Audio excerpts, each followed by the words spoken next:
Kumusta po kayo? Bago po ang lahat, first things first.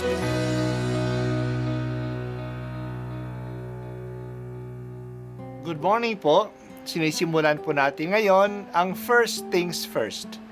At dito po, tinatalakay natin sa unang bahagi ng umaga natin ay ang first readings na binabasa po sa banal na misa. Ito pong tinatalakay natin kasi madalas po kasi marami na tayong alam tungkol sa gospel readings. Pero konti po ang nagsasalita sa first readings. Pero ang first readings, bahagi din po yan ng Biblia, ng banal na kasulatan. Kaya susubaybayan po natin ang mga first readings, basahin po natin at kuminsan kailangan ng basahin ng 2 o 3 beses bago maintindihan kasi hindi po tayo sa familiar sa mga istorya at sa mga kaisipan na tinatalakay Ang dito. pagbasa mula sa aklat ni Propeta Jeremias, narinig kong nagbubulungan ang karamihan. Tinagurian nila akong kilabot saan man. Sinasabi nila, isuplong natin, isuplong natin. Pati matatalik kong kaibigay naghahangad ng aking kapahamakan. Wika pa nila, marahil ay malilin lang natin siya. Pagkatapos dakpin natin at paghigantihan. Subalit ikaw ay nasa panig ko, Panginoon, malakas ka't makapangyarihan. Madara pa ang lahat ng umuusig sa akin, hindi sila magtatagumpay kailanman. Mapapahiya sila sapagkat hindi sila magwawagi. Mapapahiya sila habang panahon at ito'y hindi na makakalimutan. Makatarungan ka kung sumubok sa mga tao, Panginoon, Diyos na makapangyarihan. Alam mo ang laman ng kanilang mga puso't isip, kaya't ikaw ang maghiganti sa mga kaaway ko. Ipinagkakatiwala ko sa mga kamay mo ang aking kapakanan.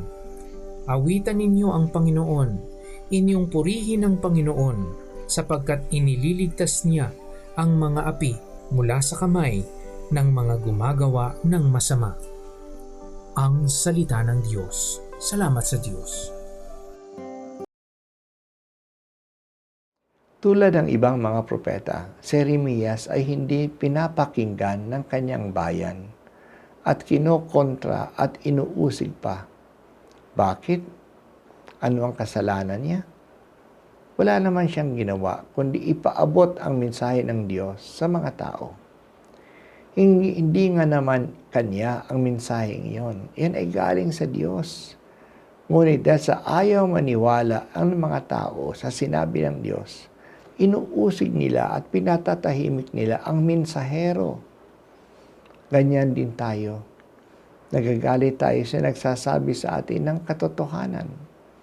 Dahil sa ayaw natin ng katotohanan, ang tagapagsalita ng katotohanan ang pinagbibintangan natin at pinatatahimik. Kaya sabi ng mga tao kay Jeremias, isuplong natin, isuplong natin. Pati na nga ang mga matalik na kaibigan ni Jeremias ay naghahanap ng pagkakataon na magkamali siya upang siya ay mapahamak. Pero kahit na napakarami ng kumokontra sa kanya, matatag si Jeremias dahil sa kanyang tiwala sa Diyos. Hindi lang na siya ay naniniwala na ang Diyos ay makapangyarihan, buo din ang kanyang loob na ang Diyos ay makatarungan. Alam ng Diyos ang nasa puso natin at alam niya ang masasamang balak ng ibang mga tao. Hindi niya sila hahayaang magwagi. Kaya inihabilin ni Jesus ang kanyang buhay sa kamay ng Diyos. Naniniwala siya na ililigtas ng Diyos ang mga api sa kamay ng gumagawa ng masasama. Ang karanasan ni Jeremias ay siya ring karanasan ni Jesus. Sinabi ni Jesus sa mga Hudyo, maraming mabubuting gawa mula sa Ama ang ipinakita ko sa inyo. Alin ba sa mga ito ang dahilan na ako'y inyong babatuhin? Si Jesus din ay tinatangkang patahimikin ng mga Hudyo.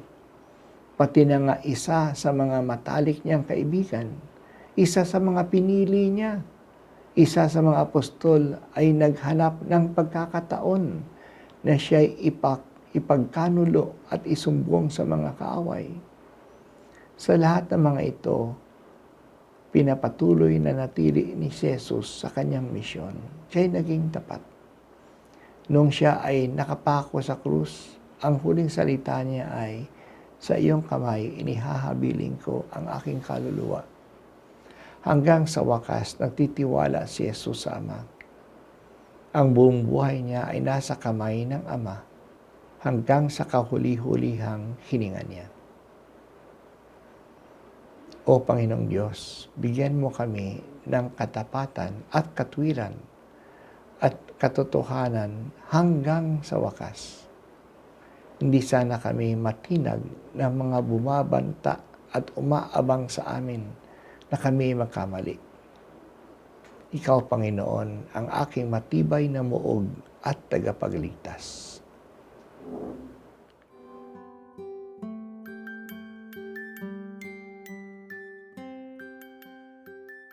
At ako po ay si Bishop Broderick Pabilio dito sa First Things First.